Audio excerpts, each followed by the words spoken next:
Bien, continuamos. Creo que había sido Juan que preguntó. No hay modelo de examen. El examen van a ser dos preguntas a desarrollar comparando dos procesos. Puede llegar a ser desde, voy a tirar ejemplos raros, pero para que se entiendan, y para que no piensen que esa va a ser una pregunta de examen, ¿no? Pero compare el proceso o el plan quinquenal de Perón con el modelo económico de Irigoyen, ¿sí? No va a ser eso. Pero la idea es que ustedes puedan decir qué tienen en común y qué tienen de diferente esos dos procesos, ¿sí? Y la idea es que ustedes puedan,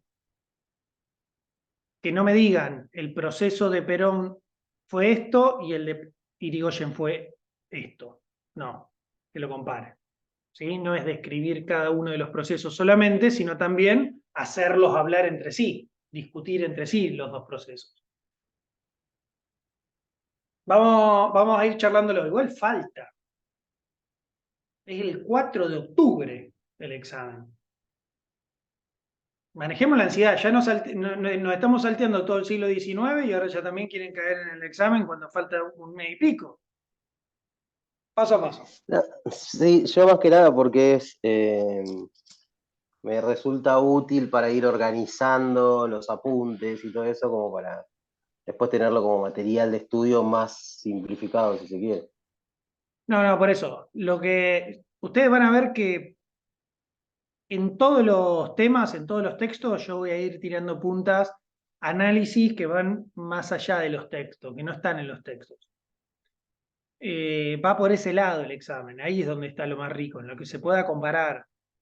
Ustedes leyeron el texto, si es que lo leyeron, el texto de hoy y el texto de la semana pasada, y van a ver que hay un montón de cosas que yo dije que no estaban en el texto, pero que se desprenden de ese texto y que permiten comparar cuando hay cosas que están, cuando hay dos cosas que están hablando, no digo en otro idioma, pero lógicamente de cosas diferentes, de procesos diferentes. Entonces, presten atención a los textos y lo que vamos comentando acá en clase, que no necesariamente están en los textos. Ese es el ejercicio que tenemos que aceitar y practicar para el examen.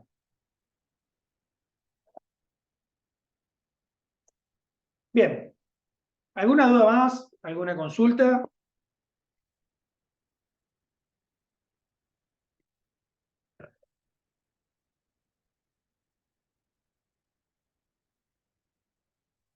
Yo no sé si le llegó el mensaje que mandé, pero Diego me había mandado un mensaje aclarando que le habían hackeado el WhatsApp.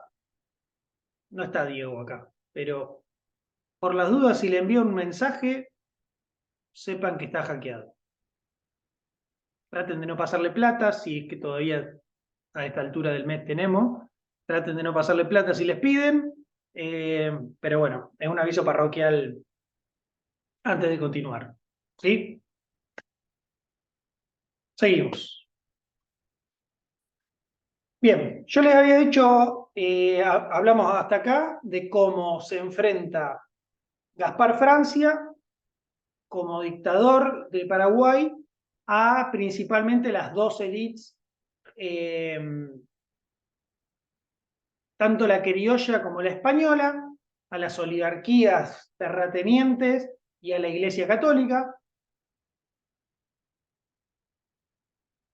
y cómo a través de ciertas medidas eh, logra desarticular el poder político y económico de estos sectores. Logra derrotar a esta oligarquía, por lo menos para llevar adelante un proyecto, un modelo de país como el que quería. Ahora, ¿cuál es el modelo de país que busca llevar adelante?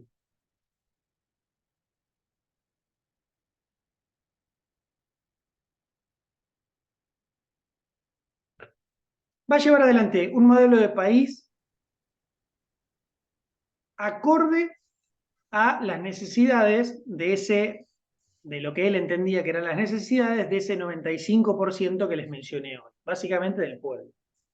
Y para esto va a ser ultra exigente con... No, Laura, si alguien te pide plata, decí que no, por la duda, no importa. Igual es a Diego, no era un chiste, pero ya está todo aclarado. Ah, ahí está Diego. No te había visto. Estoy. Ahí Sí, está, me ahí está, ahí está. hackearon la cuenta de WhatsApp el 26. Por eso, Acá por eso, por estoy. eso. Pero digo, por la duda, justo lo comenté y todavía no te veía, lo voy No a estoy repetir. fuera, no tengo los grupos, perdí todo ahora, no puedo entrar en los grupos de WhatsApp, nada. ¿Estás usando esta excusa para volver a pedir el grupo de WhatsApp? Porque como acá no lo No, pide igual no nadie, tengo necesitamos... cuenta. Ah, bueno, igual sí, que te lo pasen, porque básicamente lo necesitas igual. Pero bueno, Sí, sepan que hay un inconveniente ahí de WhatsApp. Bueno, sí, gracias. porque me desconcentro muy rápido. ¿Qué empieza a pasar? Va a tener un inconveniente Gaspar Francia para llevar adelante este modelo, que es principalmente el de quiénes van a ocupar los cargos en el Estado para tomar las decisiones. ¿Y por qué decimos esto? Por un lado va a tener este inconveniente y por el otro lado va a ser sumamente exigente en la racionalización de los gastos, en la lucha contra la corrupción, en la forma en la cual se van a tomar las decisiones. Va a ser tan severo internamente como lo es, como lo fue y como lo es con las oligarquías y la distribución de los recursos. A tal punto que en un momento lo fleta al hermano, por Ni al ser... hermano le perdonó la vida. Lo echó por inútil. Sí, Ángel, ¿cómo? Que al hermano, por lo que interpreté, lo echó directamente por inútil, no le perdonó nada. Tal cual, tal cual. Pero eso trae aparejado otro inconveniente, que es básicamente quiénes van a gobernar porque no tienen tanta gente formada para gobernar. ¿Qué quiero decir con esto? Ustedes piensen que en ese momento los sectores populares no estaban formados con la escuela pública, no todos sabían leer y escribir, no todos. Entonces, de dónde conseguís personas que puedan llevar adelante una gestión de gobierno acorde a lo que vos estás buscando? Esa fue una gran dificultad. Y no es algo novedoso. Ustedes piensen que para el siglo XX, aquellos amantes del siglo XX que están esperando que lleguemos, en la Revolución Cubana pasó algo similar. Cuando Fidel Castro lleva adelante el 1 de enero del 59 la revolución, entran a La Habana en caravana, todos festejando por haber derrotado a la dictadura de Batista. Cuando empiezan a ver cómo gobernar, de golpe se dan cuenta que nadie sabía de economía, no podían agarrar el Ministerio de Economía. El Che Guevara ocupó como 4 cargos y era médico, ¿no? Fue ministro de Economía siendo médico. La formación en estos casos, cuando generalmente hay revoluciones populares en un contexto de tanta necesidad, es muy difícil conseguir cuadros políticos que, eh, que puedan dar cuenta o que puedan satisfacer las necesidades de gestión de un modelo como el que planteaba Gaspar Francia. Hasta ese momento, el monopolio de la educación, o sobre la educación, y la experiencia de gestión administrativa la tenía la élite, la oligarquía, como pasó acá también. Ya lo vamos a ver igual la clase que viene, cómo pasó acá y los inconvenientes que generó. Ahora, volviendo a la pregunta inicial, ¿y qué modelo de país quería Gaspar Francia? Básicamente lo que buscaba era un país que tuviese determinadas características. Estabilidad financiera, o fiscal, mejor dicho, no tanto financiera, porque lo financiero en ese momento estaba como bastante más difuso, pero estabilidad fiscal, que era básicamente lo que les comentaba de esta reforma impositiva progresiva que le cobraba más a las élites, un enfoque hacia la industria nacional, principalmente basada en la defensa, la reforma agraria, que les mencioné anteriormente, un mercado interno fuerte, educación pública y obras públicas. Ahora voy a más o menos desarrollar todo esto. Pero la idea es que era un núcleo de todas esas características o de esos enfoques.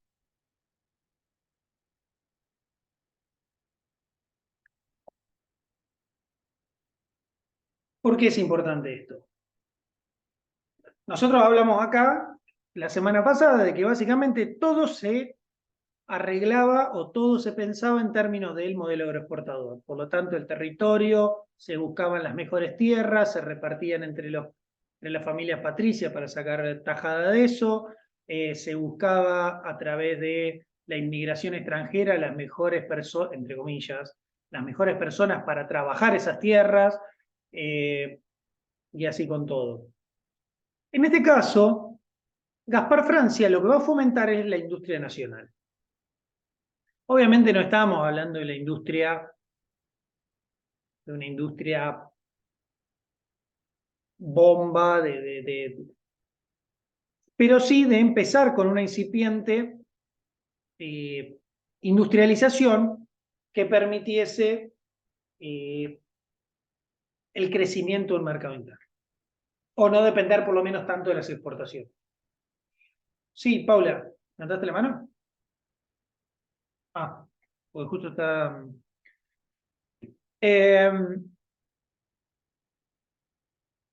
¿Y cómo va a empezar esta industrialización? Básicamente con lo que nosotros conocemos como fabricaciones militares. Empiezan con una mínima industria para arreglar las armas que tenían, para producir balas.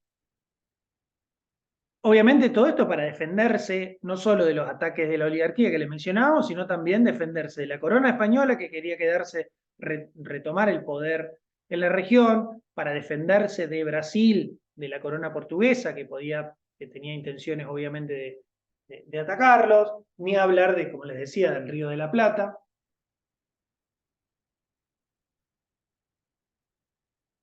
De esta manera, el gobierno conseguía no solo producir materia en industria para la defensa nacional, fabricaciones militares, para poder defenderse, sino también generar muchos puestos de trabajo que el modelo agroexportador no promueve. Para plantar y cosechar soja no se necesita tanta gente como para crear armas o incluso sus propias embarcaciones. La industria nacional en Paraguay, obviamente fomentada por Gaspar Francia, llegó a fabricar sus propias embarcaciones.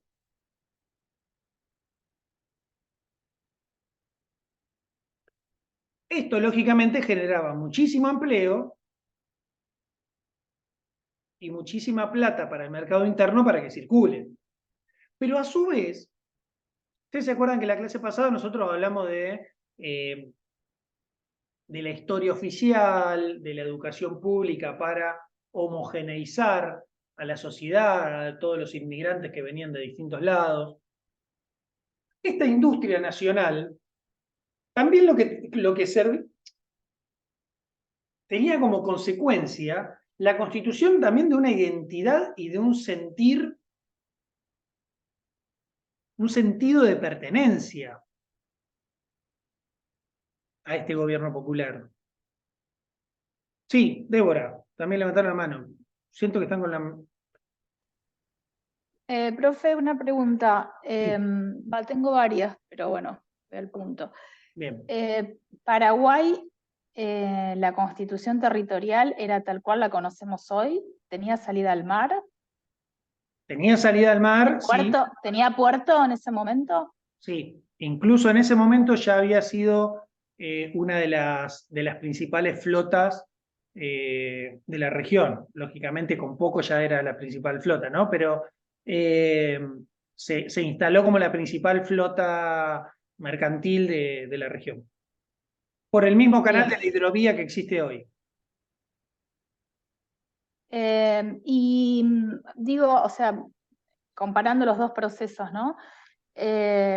Acá en todo lo que fue el Río de la Plata, a ver cómo explicarlo, como que hubo mucha resistencia en el sentido de, bueno, de las clases dominantes,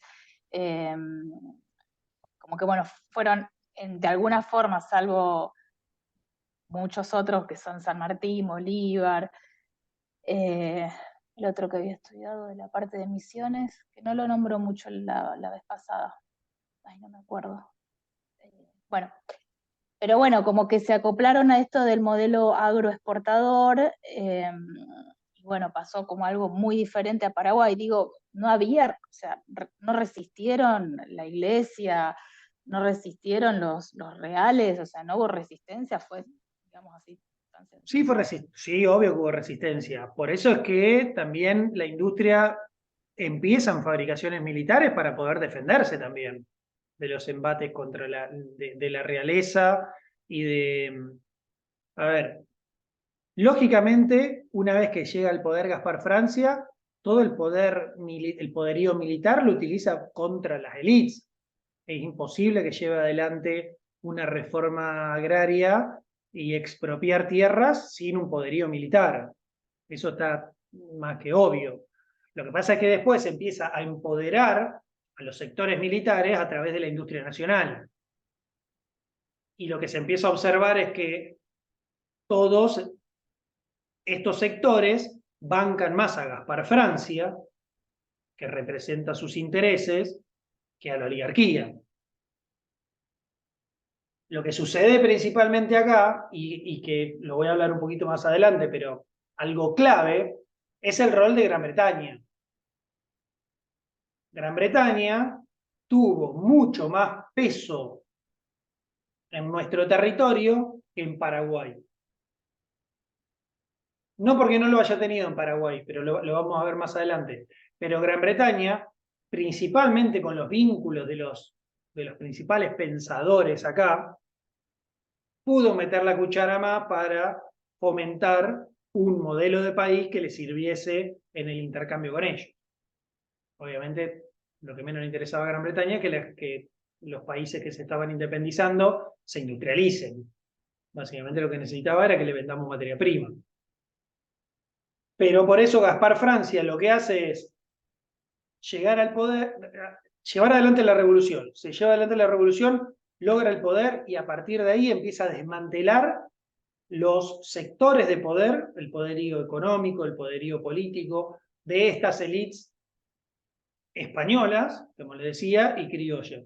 Una vez que desarticula eso, es mucho más sencillo llevar, a ver, digo mucho más sencillo como si fuera soplar y hacer botella, pero desarticulando el poderío de las élites económicas españolas principalmente, es mucho más fácil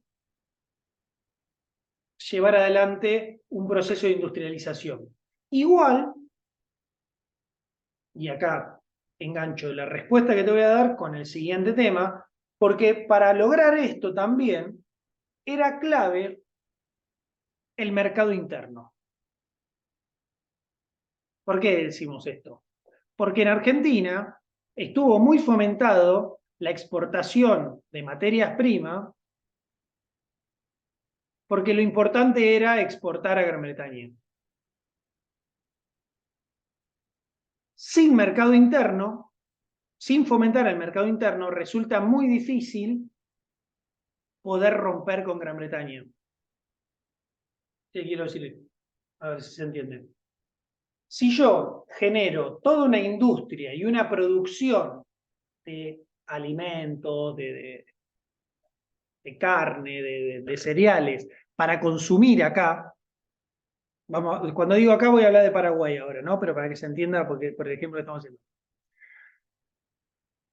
Si yo produzco lo que necesito consumir, no solo consumir en términos de alimentos, sino también de cierta industria textil, etcétera, voy a depender menos de Gran Bretaña. Argentina, al producir solamente materia prima para exportar, lógicamente necesita de Gran Bretaña para exportar la manufactura, para importar la manufactura. ¿Se entiende? Lo que hablábamos de relaciones desiguales, intercambios desiguales la clase pasada.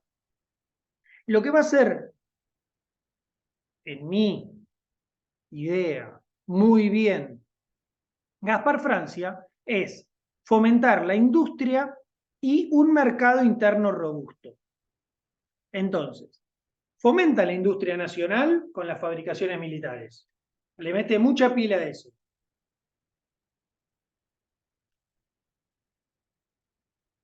Y la reforma agraria que yo les mencionaba va a estar orientada al mercado interno.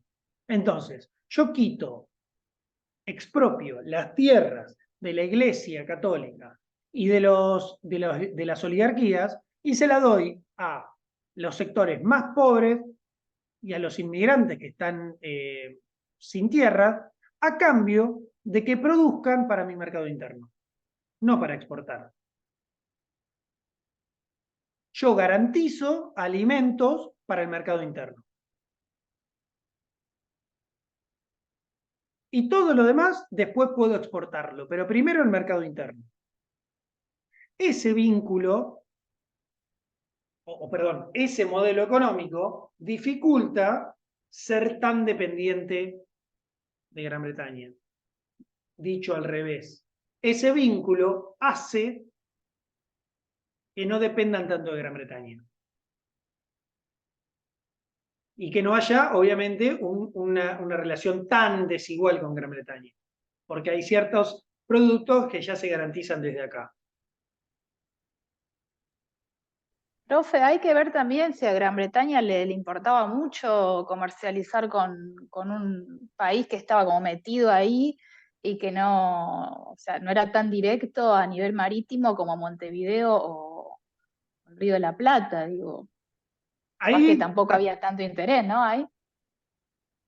el interés O estaba. era más difícil, ¿no? El intercambio. El interés ¿Cómo estaba hacía, no? porque... Hay que pensar en la logística. Sí, es cierto. El interés estaba porque es Inglaterra y Inglaterra siempre quiere conquistar todo, así que el interés iba a estar siempre.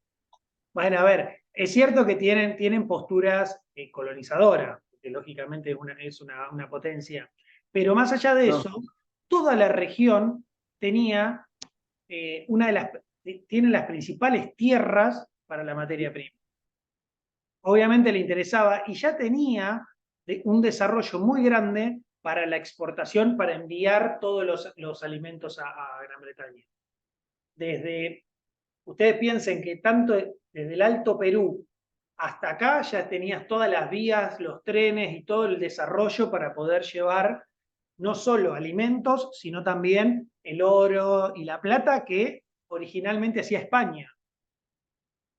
Todo lo que hacía España, ahora Gran Bretaña lo fomentaba para poder, con la idea de un intercambio con países nuevos, hacerlos ellos.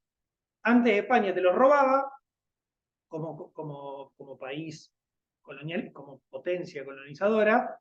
Ahora Gran Bretaña, como potencia económica, te los mercantilizaba de una manera desigual. El interés estaba, igual vamos a ver más adelante qué marcado es el interés de Gran Bretaña en todo esto. Pero sí, está bien el comentario, Débora. Profe, Sí, Ángel. a ver, corríjame, que de paso también me saco la duda yo en la conversación.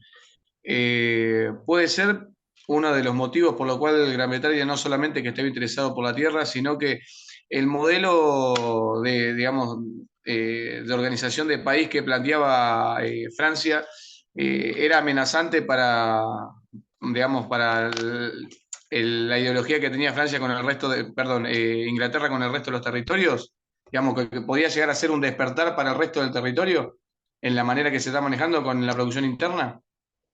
Bueno, parte de eso es el objetivo de Gran Bretaña. Cuando nosotros hablamos de la caída, del fracaso del Congreso de Panamá en 1826, tiene que ver con esto, con la idea de construir patrias chicas que estuviesen más vinculadas mano a mano con Gran Bretaña que entre sí.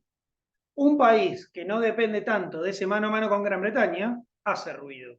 Y si encima lleva adelante un modelo económico contrario al rol que considera Gran Bretaña que debemos tener para con ellos, obviamente hace mucho más ruido. Pero no me spoileen el final de este proceso, que es el más interesante. El más interesante, pero es lo que va a demostrar esto que estamos planteando ahora. Igual ya me reperdí, pero me gustó la discusión. Entonces, era fabricaciones militares. Le metemos a la industria acá, pero siempre en términos defensivos, ¿sí? El ejército, los militares y la flota naval esta que estamos mencionando va a tener un rol defensivo, en la defensa de la soberanía. Por eso es que también va a generar una idea, un sentido de pertenencia, una identidad nacional, porque básicamente las fabricaciones militares están para defender a Paraguay, ya sea de España, ya sea del Río de la Plata, Argentina en otro momento, ya sea de Brasil.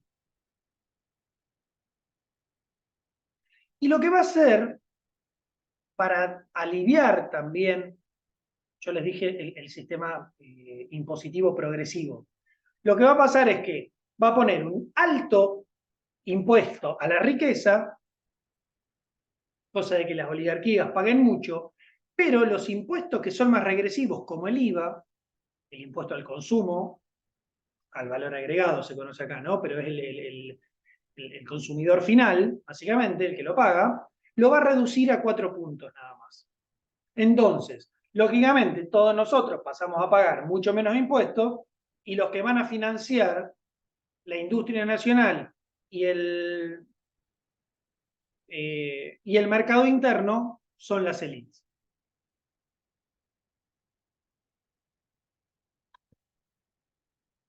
Obviamente, como les decía, para todo esto necesitan un Estado fuerte y confiable. Y a su vez necesitan garantizar la mercadería para el mercado interno. Por eso es que los únicos que pueden garantizarle eso son los sectores populares que no tienen tierra y que las reciben a cambio de, bajo la condición de garantizar el suministro, no solo de alimentos, sino también de servicios en el mercado interno.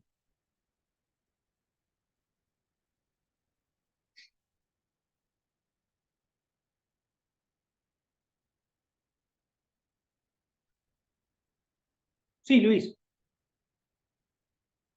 Profe, no puede haber una diferencia con lo nuestro, porque acá venían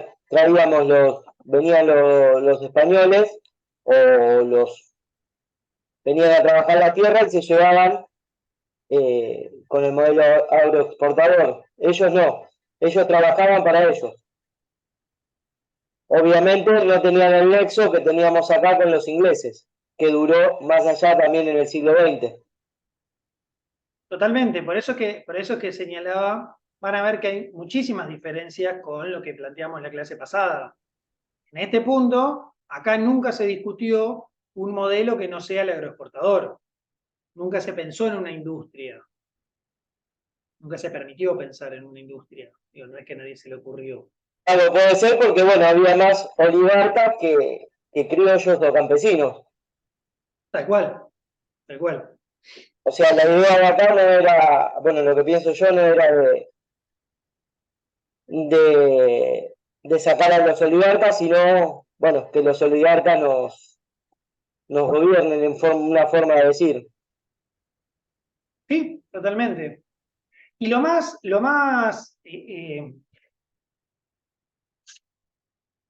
zarpado, si se quiere, si se me permite la palabra, es que hay discusiones que hasta el día de hoy que se están dando. Y vamos a ver que el modelo que plantea Gaspar Francia estaba atado a los resultados económicos que pudiese tener el Estado. ¿Por qué digo esto? Porque el Estado tenía industria liviana, de fabricaciones militares, que le decía pública, también privadas, y también, lógicamente, tenía importaciones, ¿no? Importaba lo que se conoce como la balanza comercial, ¿no? Lo que se vende respecto a lo que se compra. La venta por parte del Estado, las exportaciones, ya sean públicos o privadas, y privadas en realidad, tenían un saldo positivo enorme. Incluso todo lo que vendía por parte del Estado, las exportaciones públicas, superaban enormemente la recaudación que se hacía en general por impuestos. ¿Qué quiero decir con esto? El Estado recaudaba más por lo que vendía que por los impuestos que tenía. Entonces los impuestos tendían a ser bajos. Cuanto más exportás, más guita tenés, por lo tanto no necesitas cobrárselo al pueblo. El Estado lo que hacía es, garantizo un cupo para el mercado interno, que no se caguen de hambre los míos, que puedan acceder a lo básico. Lo demás se exporta. Lo que se exporta era una economía planificada, básicamente. Lo que se exporta es tanto que tengo más ingresos y le puedo cobrar menos impuestos. En los momentos de sequía, en los momentos de mala cosecha, en los momentos de vacas flacas, aumento los impuestos para poder compensar los ingresos. Pero cuando vendemos más, yo cobro menos impuestos.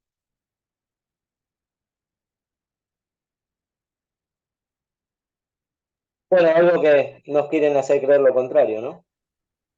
¿Cómo? Algo que nos quieren hacer creer lo contrario. Bueno, lo que pasa es que, ustedes piensen, estamos hablando de los inicios de un Estado mucho menos conectado y globalizado como lo que tenemos ahora. Pero la lógica sigue siendo la misma. Si vos podés garantizar al mercado interno y después exportar el resto para que que te sobre, es un lujo. Actualmente, Una potencia, ¿cómo, Vanessa? ¿no? Una potencia, digo. No, no fue potencia porque Bueno, pasaron cosas, era pero un principio de potencia. sí. Tenía una potencialidad enorme para el Paraguay de Gaspar Francia. Ujú. Eso era lo que generaba miedo, algo de lo que decía Luis. Creo que era Luis. No me acuerdo si era Luis o Ángel, pero no me mezclé. Pero digo, el temor de Gran Bretaña era la potencialidad que tenía Paraguay en la región. Y a esto se le sumaba, yo les dije, fabricaciones militares, una industria liviana que generaba muchos puestos de trabajo. Por el otro lado, tierras que se brindaban principalmente a los sectores populares para que la trabajasen en defensa del mercado interno. Pero también lo que se hacía era mucha obra pública. Con obra pública, obviamente, estamos hablando de pavimentos, calles, no estamos hablando de no sé, del dragado de la hidrovía, ¿no? Estamos hablando en ese momento de cuestiones mucho más básicas que permitían el crecimiento y la conexión entre las distintas ciudades. Cuando no había plata necesaria para eso, o había una obra particular muy cara, se tomaban impuestos concretos para eso. Es como no sé, como las expensas extraordinarias para el que vive en el departamento. ¿No? Yo te cobro los impuestos, la expensa ordinaria para el gasto de luz, para el gas, lo que sea de los espacios comunes. Si necesitamos arreglar algo concreto, pongo extraordinaria. Esa lógica sería. Pavimentado y alumbrado, todo eso con los impuestos comunes, salvo que se vaya la goma y que tengamos que hacer una obra grande para conectar dos puntos clave. Me quedan 3 minutos. A ver.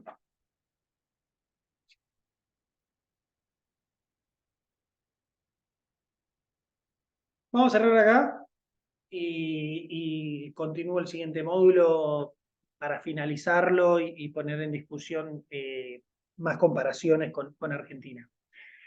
Pero ustedes, ¿alguna duda, pregunta, discusiones? Vamos a tener para discutir bastante después, pero... Profe, Sí, Débora. pensando en uno de los elementos del Estado moderno que hablaba la semana pasada en relación al territorio, se me ocurre pensar que si tomamos el elemento población, debo suponer que era mucho menor la población de Paraguay que todo lo que implicaba lo que en ese momento era Argentina, ¿no? Que eran 14 provincias, creo.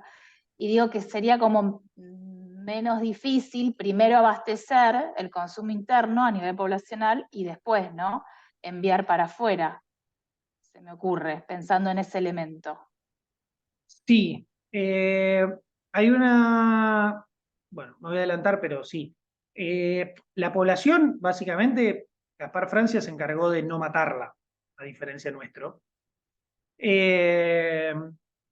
Entonces es más difícil comparar números. Pero sí es cierto que era un territorio más chico, un territorio mucho más definido. No hubo que hacer campañas para ver hasta dónde llegábamos, como pasó acá.